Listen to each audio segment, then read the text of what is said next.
একেবারেই মানতে চাননি শাহরুখ খান। পরে জুহির জেদের ফলে বড় বদল এসেছিল কেকেআর দলে। কিন্তু জুহির জেদের ফলে কোন বড় বদল এসেছিল কেকেআর দলে জানেন? দেখুন কেকেআর এর সেই secret. Kolkata night Riders IPL এর অন্যতম জনপ্রিয় দল, যার মালিকানায় রয়েছেন বলি তারকা শাহরুখ আর জুহি চাওলা। 2008 সালে দলটি যাত্রা শুরু করার সময় শাহরুখ ও জুহির মধ্যে একটি আকর্ষণীয় ঘটনা ঘটেছিল, যা কেকেআর এর ইতিহাসে বড় বদল এনেছিল। এই ঘটনার কেন্দ্রে ছিল দলের জার্সির রং।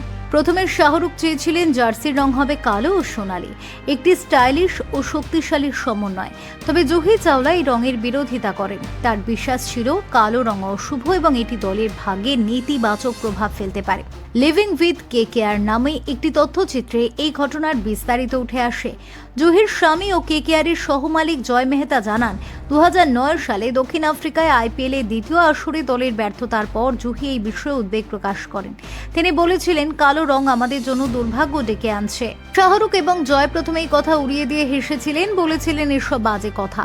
কিন্তু জুহি তার সিদ্ধান্তে অটল ছিলেন। তিনি জোর দিয়ে বলেন, আমাদের রং বদলাতে হবে, কালো আর নয়।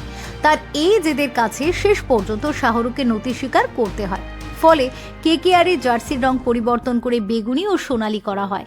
এই বদল 2011 সাল থেকে কার্যকর হয় এবং জুহির দাবি এরপর থেকে দলের ভাগ্য ধীরে ধীরে বদলাতে শুরু করে।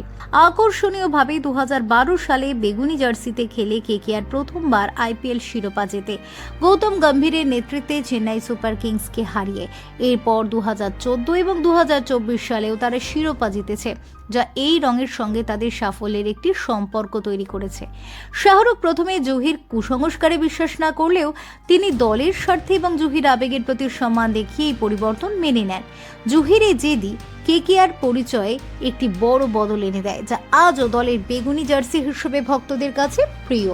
এই ঘটনা শুধু দলের ইতিহাসে একটি মজার অধ্যায় নয়, বরং শাহরুখ ও জুহির মধ্যে বন্ধুত্ব এবং সিদ্ধান্ত গ্রহণে ভারসাম্যের একটি উদাহরণ। Bureau report, TV7 Bangla.